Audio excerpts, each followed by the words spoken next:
Hi to all, एक बार फिर से आप सबका स्वागत है आज के इस बर्निंग सेशन के अंदर, जहां पे हम लोग पढ़ने वाले हैं एक ऐसा आर्टिकल जो कि जुड़ा हुआ है पेपर लीक के साथ में। और साथ ही साथ में आप यहाँ पे देखेंगे कि क्या अपने यहाँ पे कोई ऐसा कानून है, क्या अपने यहाँ पे कोई ऐसा लॉ भी बना हुआ है जो उन लोगों को पनिश कर सकता है जो पेपर लीक की इन सभी चीजों के अंदर शामिल होते हैं। तो आइए इसके बारे में जानते हैं। ये आप देख पा रहे होंगे हिंदुस्तान टाइम्स का ये आपको आर्टिकल देखने को मिल रहा है, लेकिन इस आर्टिकल को पढ़ने से पहले कुछ चीजें जो बेसिक हैं वो आपको मालूम होनी चाहिए। तो एक बार इस सेशन को अपने दोस्तों तक भी शेयर कर दीजिएगा so that they can also check it out. अच्छा, आइए बात करते हैं। देखिए, आपको ध्यान होगा कि 5 मई को नीट का एग्जाम कंडक्ट किया गया था और इसका जब रिजल्ट आया था तो उसके बाद में ये डिमांड उठना शुरू हो गई कि इसको एक बार फिर से चेक किया जाए। जो यहाँ पे ग्रेस मार्किंग की गई है वो किस हिसाब से की गई है।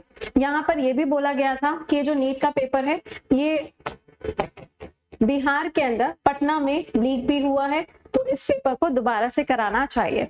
ये सब चीजें चली रही थी, ये मुद्दा पहुंचता है सुप्रीम कोर्ट के अंदर, लेकिन उसी के चलते 18 तारीख को यूजीसी ने एनईटी का पेपर कंडक्ट कराया। जैसे कि कुछ लोग पीएचडी वगैरह करते हैं, यहाँ पे इस तरीके के जो एग्जाम्स होते हैं वो आपका नेशनल एलिजिबिलिटी टेस्ट जो है इसको कंडक्ट करवाया गया और इस पेपर को कैंसिल कर दिया गया।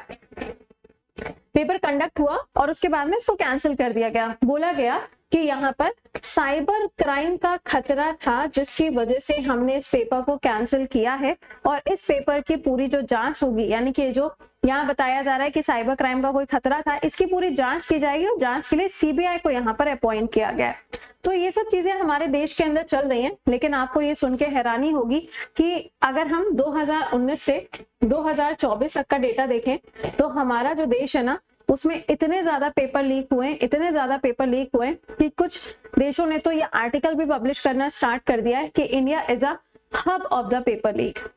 इंडियन एक्सप्रेस का एक आर्टिकल आपको देखने को मिलेगा जिसके अंदर ये चीज मेंशन की गई है कि 2019 से लेकर 2024 के बीच में भारत के अंदर 41 टाइम पेपर जो है वो लीक हुआ है। और ये जो पेपर लीक की घटनाएं हुई हैं ये टोटल 15 राज्यों में हुई है। ऐसा नहीं है कि सिर्फ एक ही स्टेट है जहां पे पेपर लीक होता है, करीबन 15 ऐसे राज्य हैं जहां पर पेपर लीक होता है।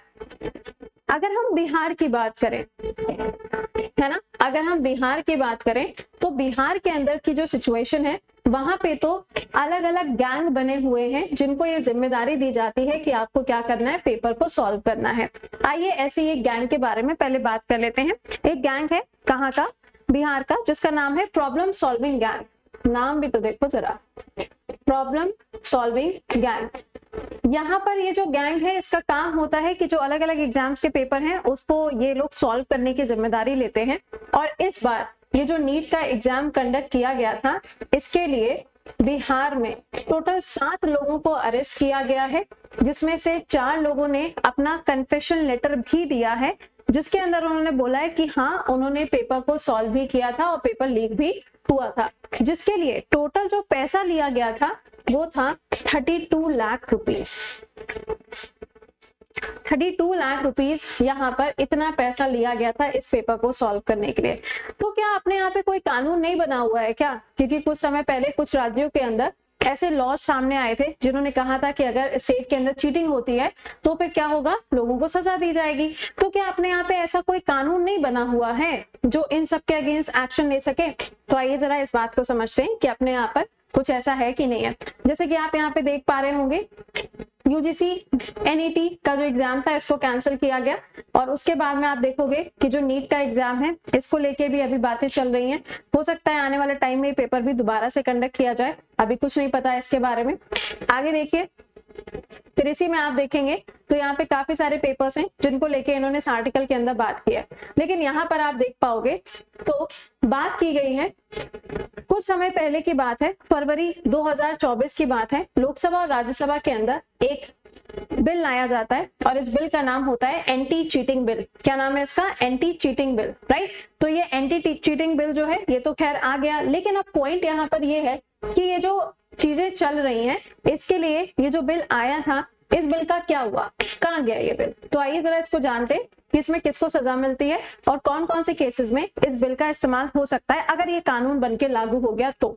देखिए यहाँ पे दिया हुआ है, द्रौपदी मुर्मू जी ने public examination prevention of unfair means bill जो है इसको एक कानून के लिए अपना साइन कर दिया था। ये बात है कब की? फरवरी 2024 की ये बात है। कोई भी बिल होता है वो तब तक कानून नहीं बनता जब तक राष्ट्रपति उसके ऊपर अपना साइन ना कर दें।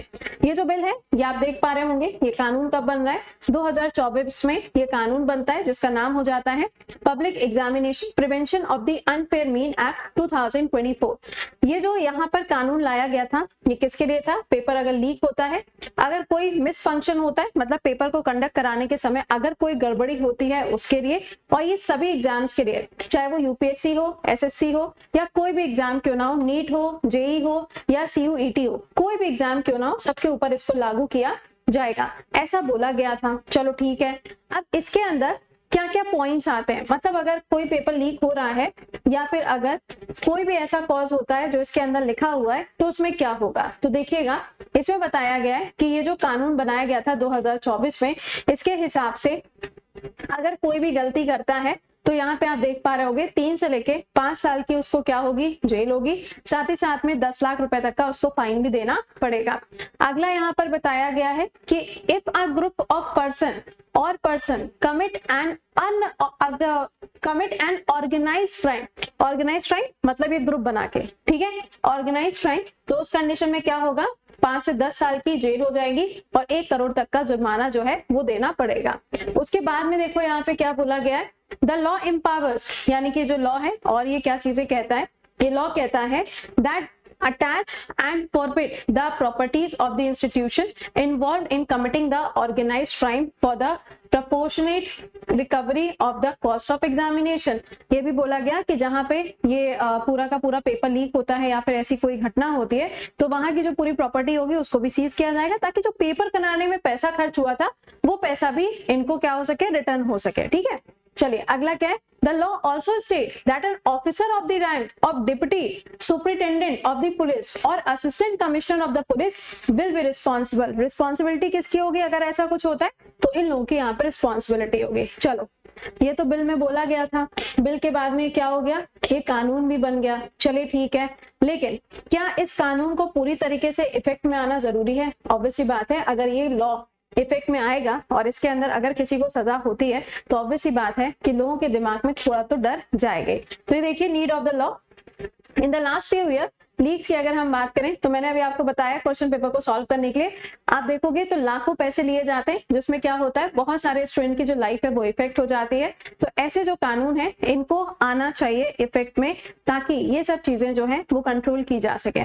इसके अलावा आप देखोगे कुछ ऐसे स्टेट भी हैं जिन्होंने अपने यहाँ पे अलग अलग कानून बनाए हैं, जैसे कि उत्तराखंड की बात कर लीजिए, उन्होंने तो बनाया हुआ है एंटी चीटिंग लॉ, उनका अलग ही अपना कानून बना हुआ है। तो ऐसे क्या होता है ना, सबसे ज्यादा जो इफेक्ट करता है वो कोई और नहीं, वो सिर्फ और सिर्फ स्टूडेंट होता है जो यहाँ पे इफेक्ट होता है। तो ये पूरा आर्टिकल था, आपके एग्जाम के लिए पूछा जाएगा इस लॉ के बारे में, ये लॉ कब आया था, साथ ही साथ में इस लॉ के अंदर ये जो 3-4 प्रोविजन है, इन प्रोविजन के ऊपर आपसे सवाल पूछा जा सकता है। आई होप कि आपको ये आर्टिकल समझ में आ गया होगा। चलिए मिलते हैं फिर आपसे नेक्स्ट वाले बर्निंग इशू के अंदर, और बाकी मुलाकात करेंगे आपसे कल सुबह 7 बजे के सेशन में। बट आपकी क्या राय है कि क्या इस कानून के अंदर और किसी को मेंशन करना चाहिए कि भाई गलती और किसी की भी हो सकती है? तो उन सब चीजों को जरा कमेंट बॉक्स के अंदर मेंशन करिएगा कि आपकी क्या राय है, बट अगेन जेन्युइन वाली। ठीक है, टिल देन खुश रहिए, मुस्कुराते रहिए, bye bye and take care to all.